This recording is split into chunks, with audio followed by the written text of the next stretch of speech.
एक गांव से होते हुए एक हाईवे रोड रहता है। उसी गांव के बाजू में एक ब्रिज भी था। हाईवे से जाने वाली गाड़ियां उस ब्रिज के ऊपर से जाते थे। उस गांव में एक विकास नाम का लड़का था। वो बहुत ही कंजूस था। उसकी नियति बहुत खराब थी। उसके पास एक नाव थी। वो नाव चलाकर जी रहा था। वो लोगों के सामान यहाँ से वहाँ और वहाँ से यहाँ लाते ले जाता था और पैसे कमाता था। और वो लोगों से ज्यादा पैसे मांगकर उन्हें परेशान करता था। एक बार उस जिले में बहुत बड़ा तूफान आया। घर, इलेक्ट्रिक पोल सब टूट गए। नदी में बाढ़ आ गई। बाढ़ का पानी गांव तक आ गया। उस तूफान के कारण ब्रिज भी टूट जाता है।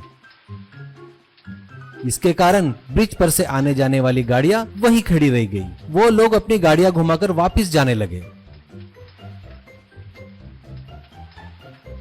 वहां ब्रिज को देखने कलेक्टर और इंजीनियर आके ब्रिज को चेक करके वो ब्रिज बनने में 1 साल लग जाएगा करके उन गांव वालों को बताते हैं। ये सुनकर विकास की नियति खराब हो जाती है। ट्रैफिक वाले उस ब्रिज की तरफ आने वाले गाड़ियों को रोकने के लिए गांव के बाहर जंक्शन पर no entry, bridge construction in progress का बोर्ड लगाते हैं। उससे उधर आने वाली गाड़ियां बाजू के रास्ते की तरफ से सीधी जा रही थी।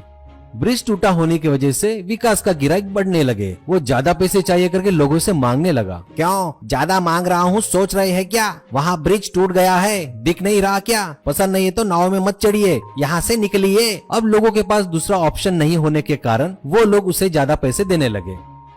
सामानों को, स्कूटरों को, साइकिलों को, हर चीज के लिए ज्यादा पैसे लेने लगा। पर वो लोग बेचारे करते क्या।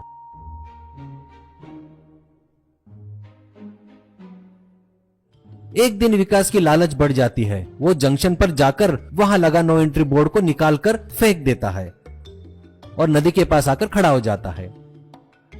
थोड़ी देर बाद एक आदमी अपनी महंगी कार से आता है। वहाँ बोर्ड न होने के कारण वो सीधे टूटे हुए ब्रिज के रास्ते पर आता है। ब्रिज के नजदीक आकर देखता है तो ब्रिज टूटा हुआ था। आदमी, ओ शिट, अब कैसे जाऊंगा? अगर समय पर नहीं पहुंचा तो मीटिंग कैंसिल हो जाएगी और मुझे बहुत नुकसान हो जाएगा। अब क्या करूं? ऐसा सोचता है। तब नदी के नाव पर बैठा विकास उसे देखकर अब मिलाना बकरा सोचकर जोर से आवाज लगाता है। क्या हुआ साहब, आगे नहीं जा सकते हो आप? वापिस जाना पड़ेगा आपको। वैसे घूम कर जाओगे तो 50 किलोमीटर ज्यादा सफर करना पड़ेगा, यानी 1 घंटा ज्यादा लगेगा आपको।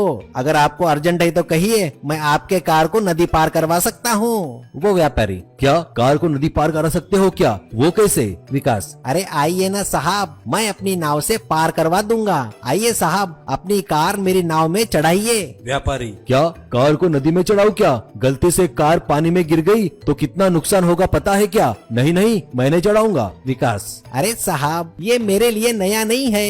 ये ब्रिज गिरा है ना, तब से मैं बहुत कारों को मेरी नाव के द्वारा उस पार लेके गया हूँ। बड़े बड़े महंगे महंगे कार भी पार करवाया हूँ। मुझ पर यकीन कीजिए सर, आपके कार को कुछ नहीं होगा।